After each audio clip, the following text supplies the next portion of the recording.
Still says off. Okay. Yay, so we're live and um, welcome to my channel. My name is Lainey and I'm with Riley from Riley Marie and Morgan Rhodes, who wrote for the Fallen Kingdom series, as well as the spin-off series, A Book of Spirit and Thieves. The fourth book in the Fallen Kingdom series is coming out December 15th, and we are so excited for it. And this live show is just like pretty much a Q&A where you can ask Morgan questions about writing, about the Fallen Kingdom series. This is for NaNoWriMo, but I mean, it can go for anything. And if you do ask a question and you are a U.S. resident, you could enter to win a copy of Frozen Tides. That's really exciting. Yeah. That was a mouthful. I just felt like I just talked forever. I already have my copy right here. So, oh no, Riley, where's Riley? Am I back? Hold on, I'll be right back. My phone's about to die. Oh no. Oh jeez. We've been having so many technical difficulties, but now we are here. But I saw a picture of Frozen Tides, and I love that the spine is green.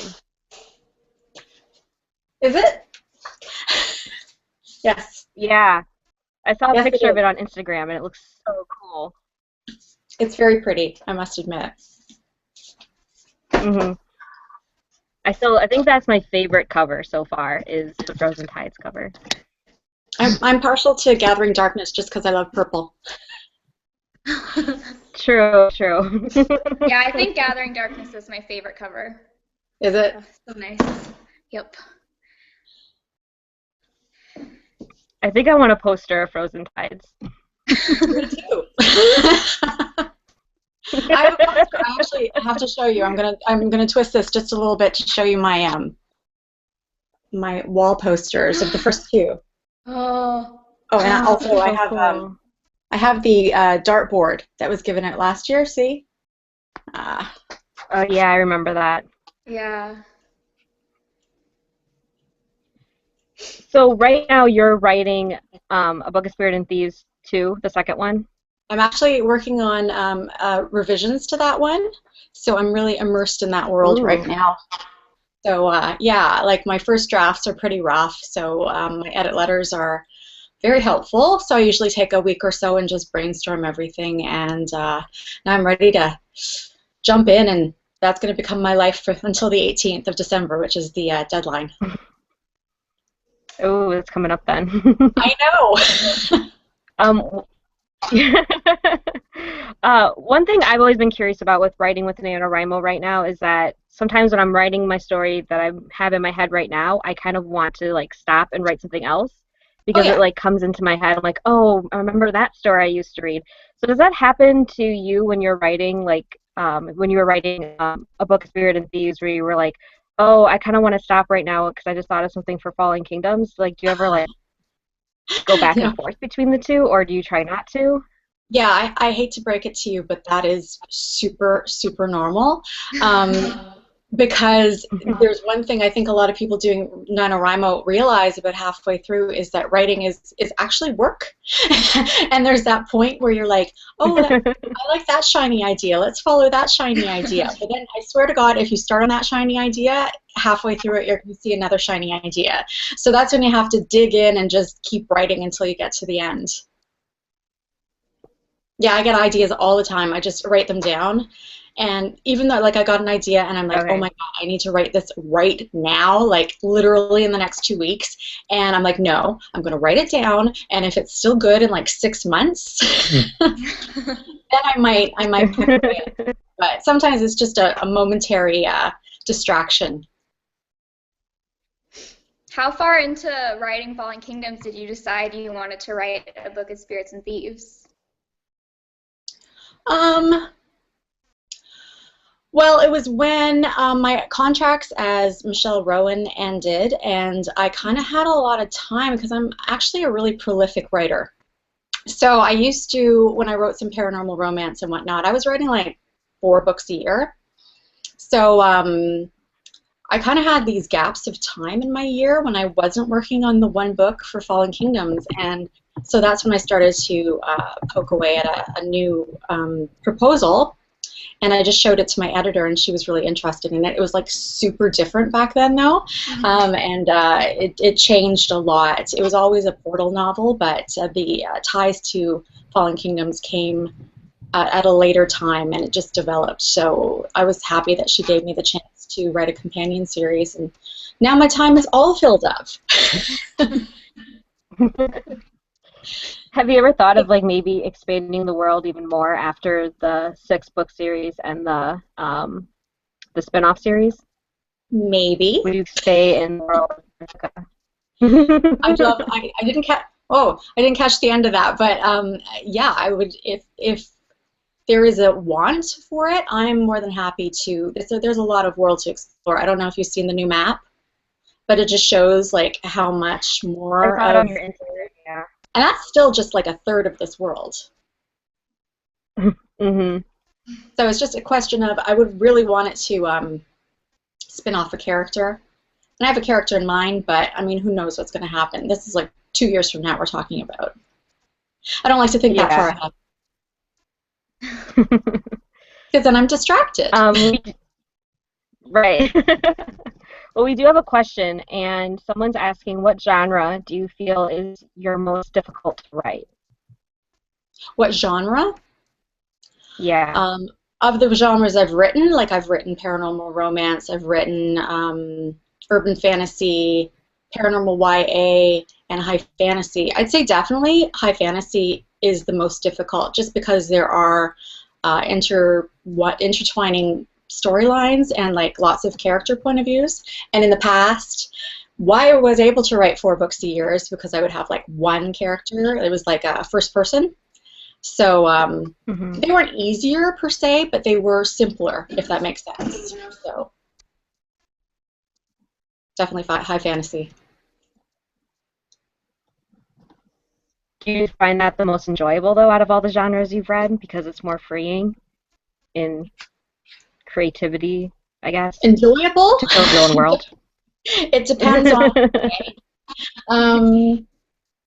I do have a tendency to put humor in my books. If you read my first drafts, one of the biggest note for the first draft of Spirits and Thieves 2 is that every single character is sarcastic. So that's just my mode that I normally write, and then I kind of have to scale that back. So if I had my choice, like if the world was, you know, wanted to read whatever, it would probably be more of like funny high fantasy. But I love what I'm writing right now. It's a challenge and such a honor. It sounds so cheesy, but it is true. Do you have an idea of what the second book is going to be called for A Book of Spirit and Thieves? Uh-huh. Do your titles come before or after you write the first draft? Depends, really. I like if I have a title while I'm writing the first draft, because then I can see it at the top of the page. And then I try to, because I'll tell you, the first title for A Book of Spirits and Thieves was actually Shadow Game, which I don't know, and it seemed to fit at the time. So when I worked with my editor to come up with another name, and it was like a book, because the book in it is really important, A Book of Spirits and Thieves, and I'm like, well, I'm going to make sure when I do the second draft that there are more spirits and more thieves. So yeah, I mean, I like to make sure that the title actually is not just a title. Like in Frozen Tides, I think I reference like it's so cold, like the tides are freezing or something like that. But it's great when it's like the literal meaning and also like a metaphor or play on words. So yes, I do know the title for Spirits and Thieves 2. It hasn't been officially released yet, but I think it's around the internet. And I've seen the cover too, which is gorgeous. Ooh, do you know when the cover is going to be released? Soon, I hope. And I've also seen a very preliminary Fallen Kingdoms 5 cover. Do we know who character would be on the front of that one? Yeah. I know what character's in the front, and I think it will be pretty obvious who it is. I also know the title for that one, but I can't tell you that. Oh, was there a reason that A Book of Spirits and Thieves, the cover changed? Because the first cover was the horse. Oh, the other No, way. the final cover was the horse, and Oh, the right, first right, yeah, cover, the first, the yeah. first cover was the girl and the character Becca looking out of the window, which was Right, shaped right, yeah. like the stone wheel on Fallen Kingdoms to kind of tie them. And she's looking through to a fantasy world. You know, I mean, covers change depending on sales and bookstores, what they like to see on their shelves, and Yeah. also I think they kind of wanted it looked a little too far removed from the Fallen Kingdoms series to make it feel like a companion spin-off series. They wanted to make them a little more companion-y. And that was a gorgeous cover though. And I feel like it was gorgeous art. I would love a poster of that. It did feel maybe a little younger, like a little more upper middle grade than YA. So I think I love the one with the horse. Mm-hmm. She doesn't ride a horse in the book, but she rides a horse in book 2. Spoiler alert. Spoiler. But I put it in horse riding. because she rides a horse on the cover of the first book. It's like projecting into the future, maybe. Someone would like to know, how do you get out of a writing slump? How do I come out of a writing slump? Mm-hmm. I'm lucky I haven't had too many of them. I know some people suggest if you want to be a writer, you have to write every single day. Well, I don't write every single day. I do a lot of social media, and I consider that work. But when I'm doing a fast draft, I do a fast draft. Like when I'm writing a book, it's always NaNoWriMo a month for me. So I write my first drafts pretty quickly. So I'm pretty much immersed in the world. And then, second drafts are the same. What was the question again? How do you get out of the writing slump? So, yeah. I've only experienced writer's block once, and someone told me, I explained it to them, and Lainey, are you okay? Yeah, I'm okay. I was just grabbing something. I experienced writer's block because I was writing this book. It was one of the last books as Michelle Rowan I wrote. And I was juggling too many things, and I wasn't giving it the time and attention, and I had a really loose outline, and the book just was not coming together for me. So I had to go back to the first page, and I had to re-outline it. But this was like a 5 or 6 month struggle for me, and writer's block for me, it was not that I couldn't write, it was that I kept writing and I had nothing that I could use. So for that, I had to figure out what was wrong. I would call that a writer's slump, because I was literally going to walk away from that book and just focus on the Morgan Rhodes books. But I really felt tied to the characters, and I wanted to give them a pretty good ending. So I went back and I spent the time I needed to figure out why the things I had on paper the characters didn't want to do, and I finally got it together and I wrote it. So getting out of a writer's slump, it's not just ice cream and wine, although that helps. It's just putting your butt in the chair and your fingers on the keyboard and getting it done, and not getting distracted by the other ideas. Someone wants to know, where did I just see that? Oh, will Magnus and Jonas ever become friends? Because Magnus needs friends. You know, my thoughts on spoilers. I know, Lainey, I know you watch Buffy the Vampire Slayer. Yes. So did Riley. Yeah. Oh, yeah. And I see Kayla has just started, which is amazing. Yeah, she did. See, I discovered spoilers when I was watching that show when it was actually on TV, and I had to wait like a whole summer for the finales to be resolved. So at the end of season 2, you remember what happens at the end of season 2? Yeah. Yeah. Yeah. And that was when I was just getting on the internet. Like I had my internet connection, like dial-up or whatever, and I'm like, is he gonna come back? Is he okay? Oh my God, what's happening? And I learned, that's how I discovered spoilers. So for the next 5 seasons, I always knew what was going to happen on that show before it happened. And while it kind of gave me kind of a sense of, I knew that, it kind of took some of the interest, some of the excitement out of the series, because the spoilers are spoilers. They spoil the surprise. So Mhm. will Magnus and Jonas be on the page together again? Yes. That's all I'm saying. I used to do that a lot with Vampire Diaries. I would always know what was happening because I would always look up Oh my spoilers gosh, yeah. for that show. Same. Yeah, especially That in the show's, early seasons. that show's a little more predictable than Yeah, Buffy. true.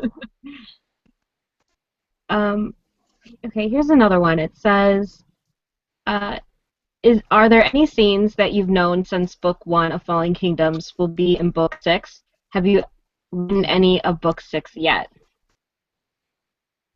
No. I kind of have an idea how I'd like everything to turn out, like relationship-wise and whatnot, and I do have this one idea on how to wrap up like the big bad kind of thing, to use a Mhm. Buffy term.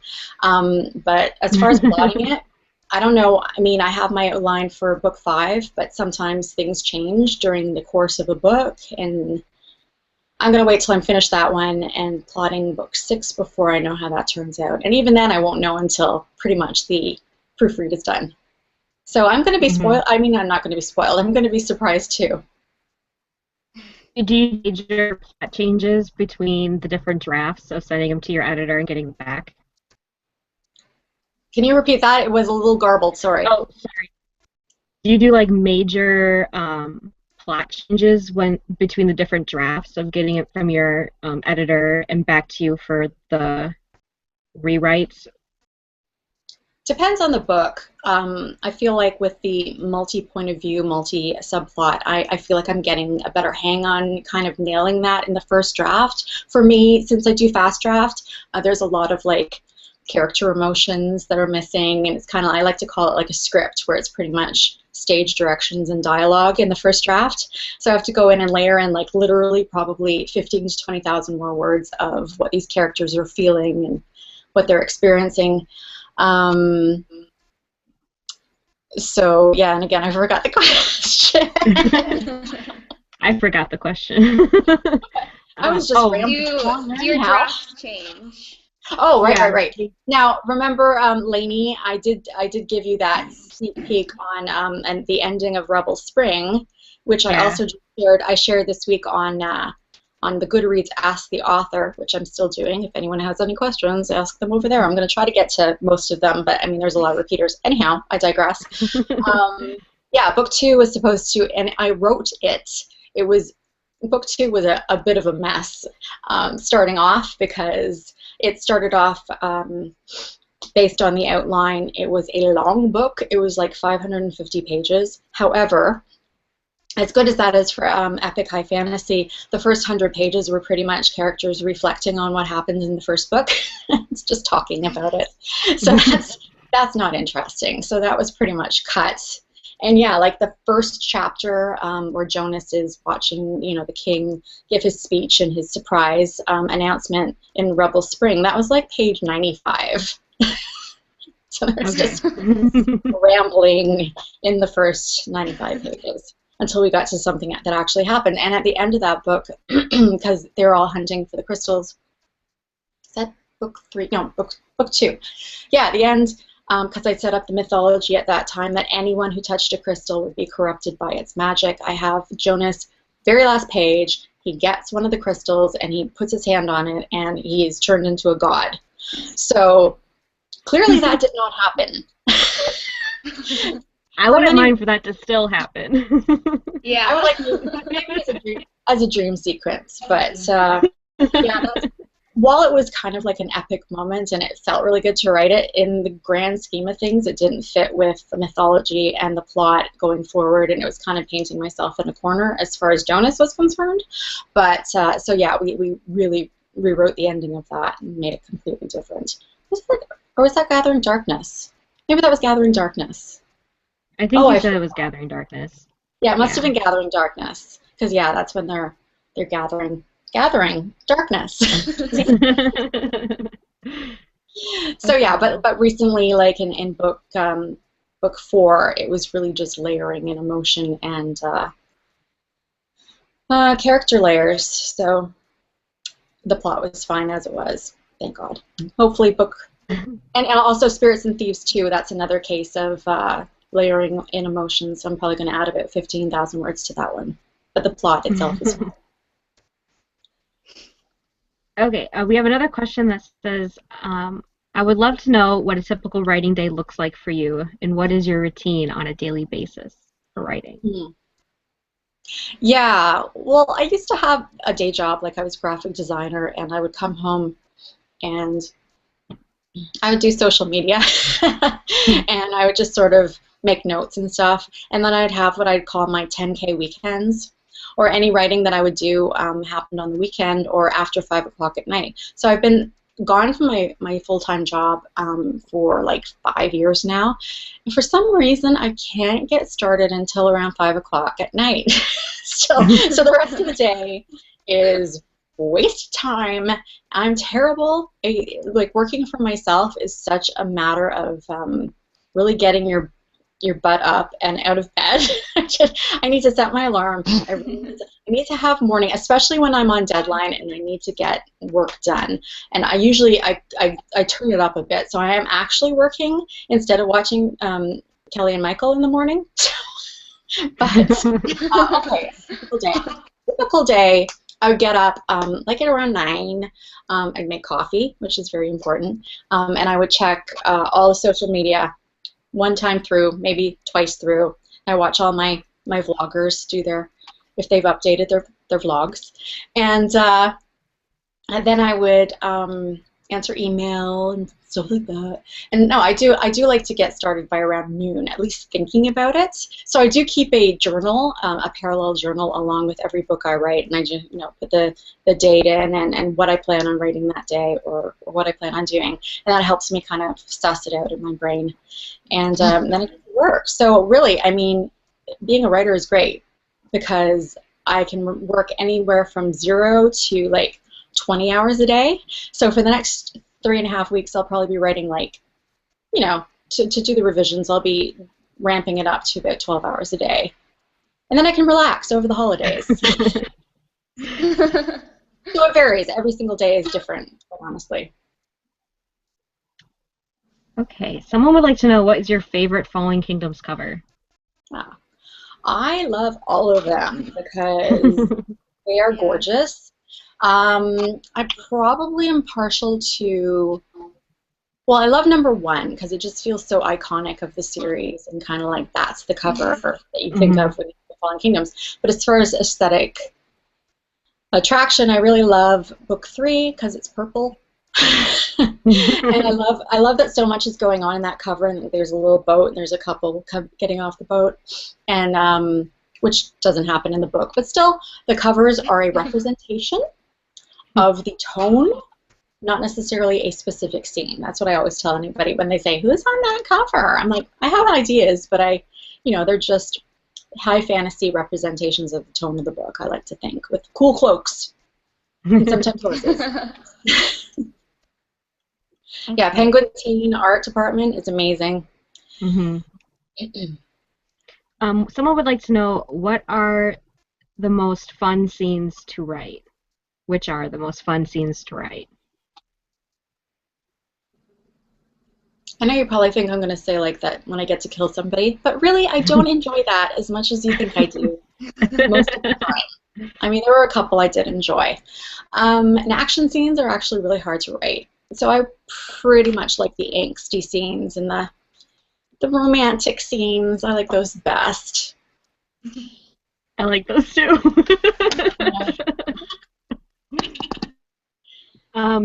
Are you surprised by the growing enthusiasm surrounding Magnus and Cleo's relationship?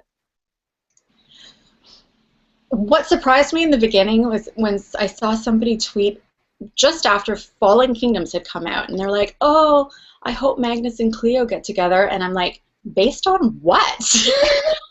There is nothing in that book. But no, I mean, it has definitely grown, and they do seem to be like the focal interest of readers who like the series. And I'm like, well, what about the other characters? I should just be the Magnus and Cleo show at this point, maybe. I don't know. But I'm happy for it. I love seeing like the fan art and the stuff on Tumblr. It's so much fun. Mm-hmm. Let's see. Which character or scene of Fallen Kingdoms did you first come up with before writing the books? Actually, the very first scene I ever wrote for Fallen Kingdoms was before the outline, before there had been much work done on it. And I wrote a scene between Theon and Cleo when she was trying to run away and get into trouble, and he was coming after her. And it was just a random kind of set the tone kind of scene that I don't even know if those were their names at the time. But that was the first scene I wrote. And after that, I mean, I write chronologically, so I write chapter 1. Usually, though, I have to say I write chapter 1 through, and there's usually 36 chapters in Fallen Kingdoms book. Lately, I've been leaving the prologue to write for the very end, because I don't know until the end what I want, what relevance the prologue is going to have to the book. So I don't even know if people read the prologue, but I feel like they're important. So yeah, they should read them. I write chronologically. So the wine market scene was the first one I wrote.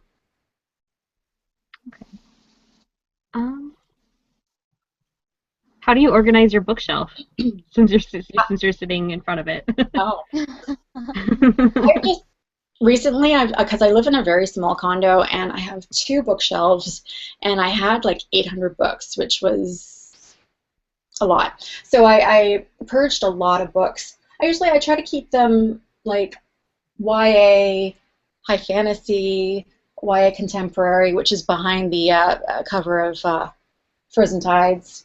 I have like a lot of my friends' books. I have a lot of Laurel K. Hamilton books. So yeah, I try to keep them in the subgenre and author, but they're probably not that well organized. A lot of them I need to get to. This is pretty much my TBR shelf. I see many, many Funko Pops. No, okay, I curbed that. I felt like they would become an obsession.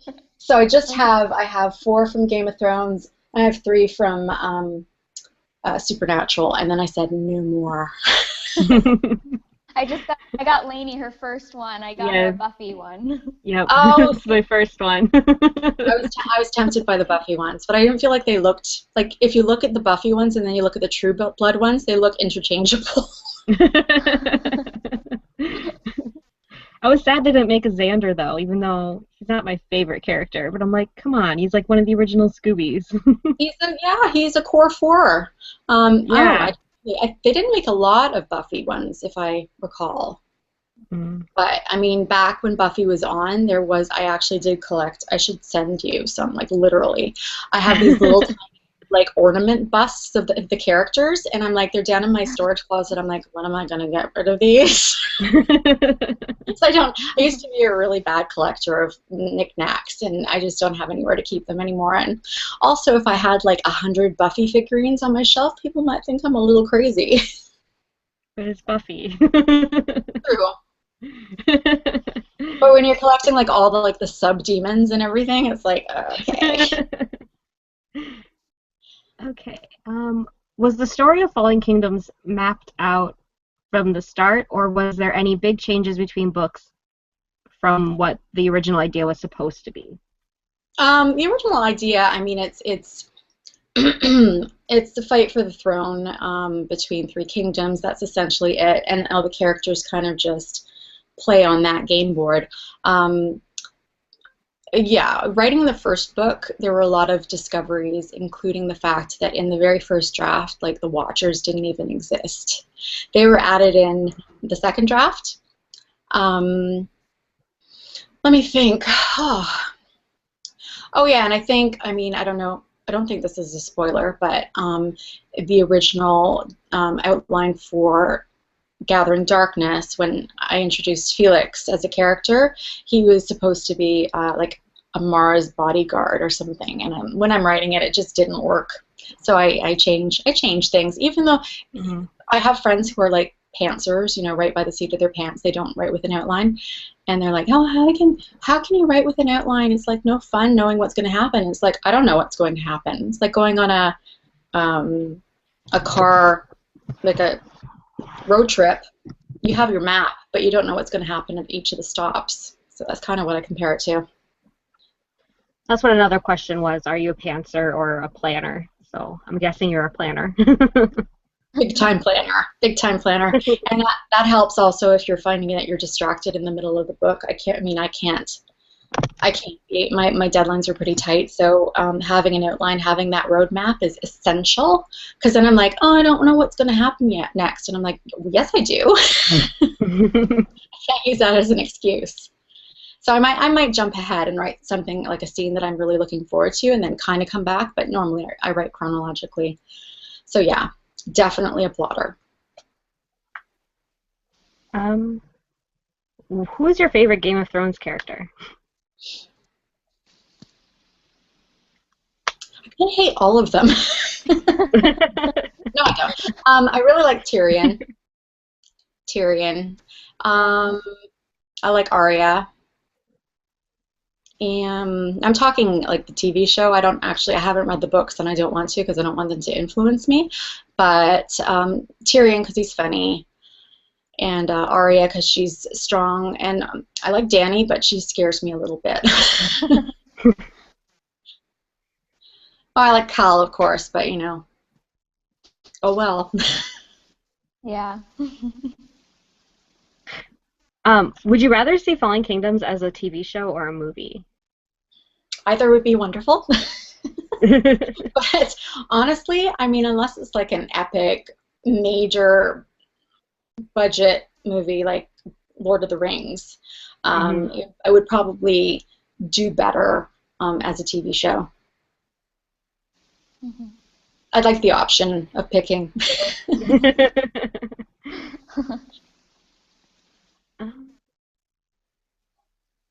Does a fan reaction to a couple affect whether or not the characters end up together or die? Is that the only two roads? They end up together or they die? No. It has to work on the page. Because, I mean, I've seen some fandoms for other shows or books, and, like, the fandom doesn't work story-wise, even though it's nice, like, personality pairing. I'd say no. However, I mean, I do see what people are saying online for the most part. I don't go in search of it, but I mean, if it's on Tumblr or something, I might see it, or if somebody says it. So I'm aware of what people want, but if it works on the page and it works for the story arc, then yes. If it doesn't, then I guess everybody's going to die. Speaking of death, how much death is going to be in Frozen Tides? I feel like we need to be prepared of what's going to happen. You know, I feel like I've killed a lot of people. I have, you know, I'm like, I need some characters that readers know, but they don't know very well. I need them to come back, and I'm looking at my cast list. I'm like, dead. Dead.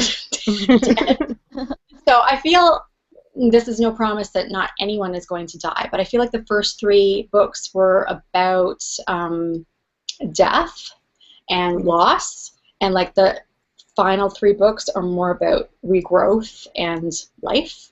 So if there are deaths, clearly, I mean, there's not that many more people, so the deaths will be more epic, but probably rarer, if that makes sense. Okay. Is there any character that you wish you hadn't killed, looking back at it?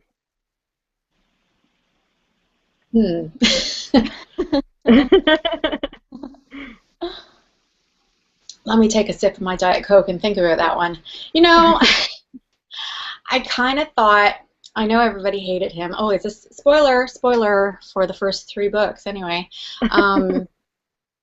Aaron was a lot of fun. And he caused a lot of problems.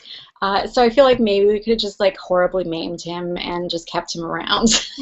But I actually really did like his death scene. spoiler alert, but Yeah. Originally, I kind of wanted on paper, I wanted to find a way to redeem him, but I just needed him just to be nasty a lot of the time. I always saw him like as a dark side of Adrian Vashkov.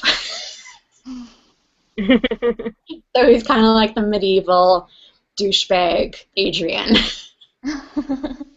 as far as I can see inspiration that. goes. Yeah. Why did you decide to write under a different pen name, and how did you come up with your pen names? Well, I mean, in real life, my name is Michelle. My last name isn't Rowan, so that was the pen name. And then, but Michelle Rowan wrote lighter stuff like funny vampires and werewolves who crack jokes and stuff like that. So that was what I was mostly, and demons and a lot of paranormal with a comedic edge. I mean, some of it like Nightshade. I mean, there was still funny stuff in that, but it was very different. I love Nightshade. It was a very different tone, and I found that if you start fresh, then there are no reader expectations. And if I had gone forward with the Michelle Rowan name, writing epic high fantasy YA, people would have, I mean, not that anybody knew me that well as Michelle Rowan, but people would have a certain idea in mind of what I write. So it's a fresh start. I like to keep the initials the same. So that's Michelle. Am I backwards? No, backwards. It's Okay. not backwards for me. All right. It's mirrored for me, so it looks like RN. Okay, let's see. What are some of your other passions besides writing?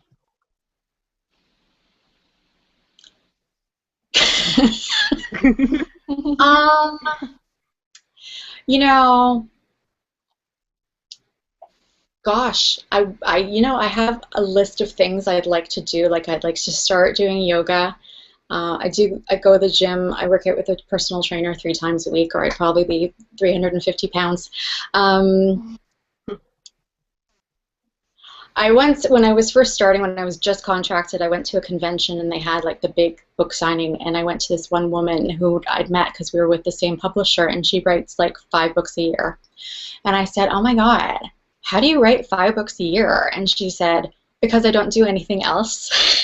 It's true. I mean, writing is both my job and like my passion, but it's true. So it takes up a lot of time, and I know there's a couple people watching this probably who are saying, "What about your Candy Crush addiction?" I have a Candy Crush addiction, but I wouldn't really consider that a hobby because that's just sad. It's an addiction, and it's really, really sad. But yeah, Netflix. Are there any shows you're currently binge watching? I don't like binge watching. I kind of like having the TV on in the background and having on like reality because you don't have to pay attention to that. But I just started watching, what's that new Netflix show? Jessica Jones. Oh, That's, yes, I'm watching that right now. Yeah, it's pretty grim. But Yeah. I noticed that the 10th Doctor, David Tennant, is in it, although I didn't realize he was playing the bad guy. I love him. I love him. I don't care. I'll forgive him. It's just a character. Yeah, so, I mean, I keep up with Supernatural. I watch a lot of, the teen shows. I try to say it's because I write YA. But I got all of the season of Vampire Diaries waiting for me. I haven't watched it all. I don't know how they're going to do it without Elena on the show, even though I never liked her. What else do I watch? Doctor Who. I love Doctor Who. So a lot of that kind of thing. And I also love, like, performance reality shows like Dancing with the Stars and So You Think You Can Dance. And I love Dancing with the Stars. clearly I watch too much TV. Okay. If you somehow locked Jonas, Cleo, Magnus, Lucia, Lysandra, Nick, Amara, and Felix in the shed, Jonas locked Cleo up in book 1, what would happen? I think that all of them together could probably find a way to get out of there, but saying they couldn't, it would be a very bad episode of Big Brother. Yeah, Amara would probably kill all of them. Speaking of Amara, will we be getting any look into her point of view at all in Frozen Tides, or? Yeah. Um, in the beginning, I was writing a lot of point of views, and in the last couple of books, just for my own sanity, I've tried to reduce it a little bit. So in book 4, Frozen Tides, we have 6 point of views. There's the regular 4, and Amara and Felix, who were Ooh, I'm both. excited for Felix.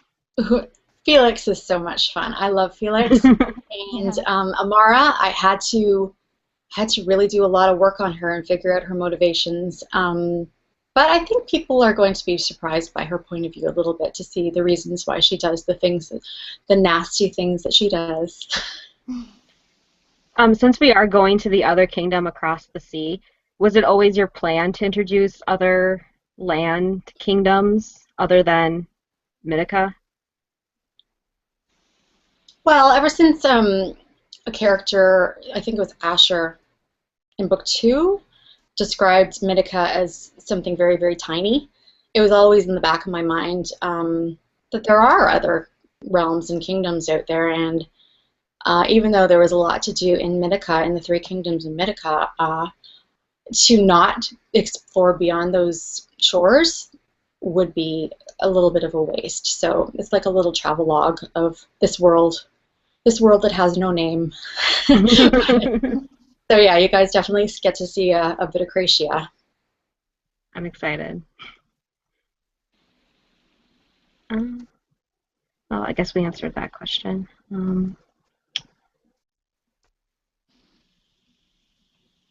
As my father What calls was- it, Kardashians. He calls it the Kardashians. I think I read that somewhere and I started laughing.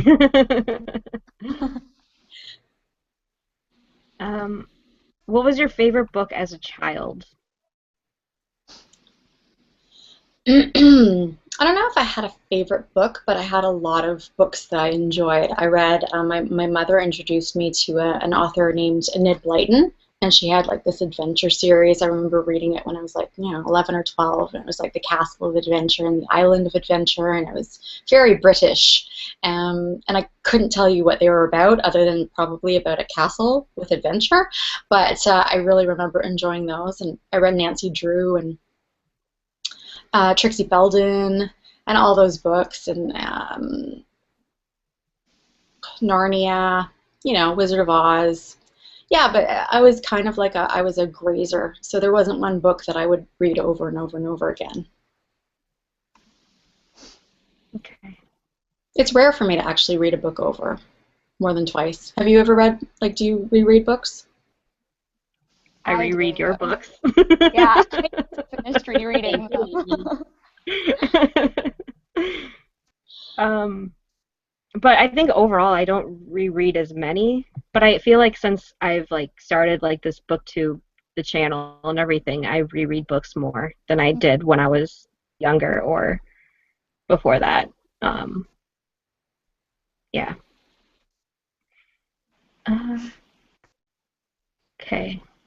Oh, do you model Magnus, Cleo, Jonas, and Lucia after a particular person, maybe, whether in TV or real life?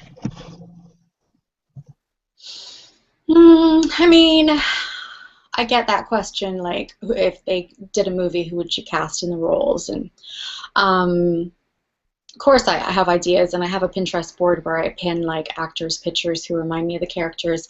And originally, it's kind of evolved from there, but originally I kind of channeled Magnus in my head, like Chuck Bass. What's his name? Ed Westwick. Yeah. So cute, and so he could be a good Magnus, although he's too old now, but whatever. Have you ever had a favorite fan encounter? Meeting you, Lainey.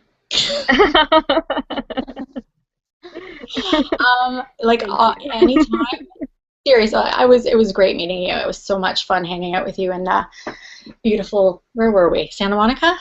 Yeah, I can't believe you went to Y'all Fest without me. We were so sad you weren't going to be there. That's okay. Such a fun festival, though. Um, I just love like when a reader, and I don't really like calling them fans because that's short for fanatics. It's just enthusiastic readers. Um, when anyone who comes up to me and like the ones who have like all the books and then a couple of arcs and they've stood in line to have me sign it, that is just I cannot even because I mean even after writing all those books and under my other pen name, I'd never really experienced that except sporadically maybe, and now with this series it seems to be really connecting with more readers in a way that I'm very happy about. So I love meeting everyone who loves my series.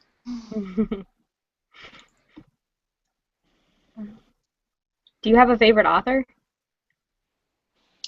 I love Karen Marie Moning. She's probably my number one. Love her. Although I haven't read her historicals. I need to get to them. But the Fever series is ridiculous, right? I love Rochelle Mead's books.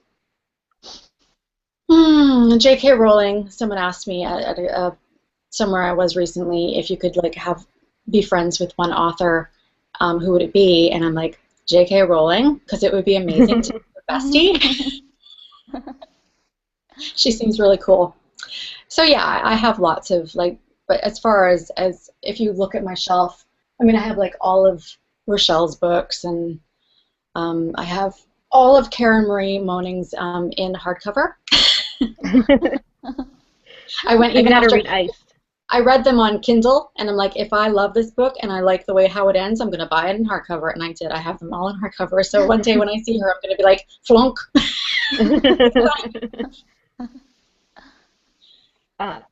How do you reward yourself after you finish writing a book? Usually, I usually buy myself something, like a bracelet or something. Like I have a Pandora bracelet, so I usually get a charm that reminds me of the book to go on it. Yeah, and I just sort of like, and I have this stupid little thing I do whenever I finish, and I type the words "the end." I just kind of go, "Yay!" Yay! And I have that moment. And then I give my cat some tuna, like Joan Wilder did in *Romancing the Stone*.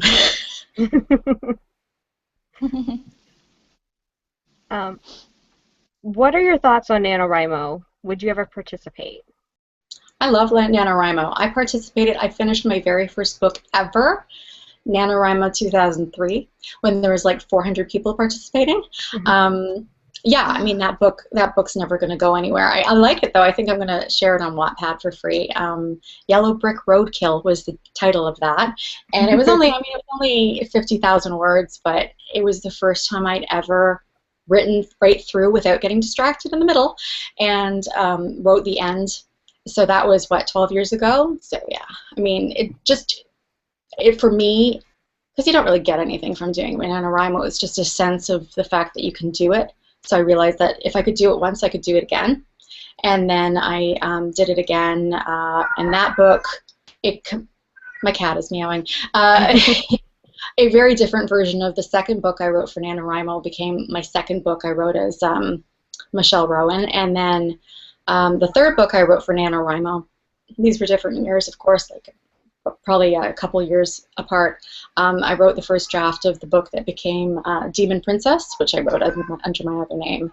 So yes, I I really think NaNoWriMo is amazing, and everyone should give it a shot and be proud of yourself. I mean, if you get anything written in that month, let alone 50,000 words.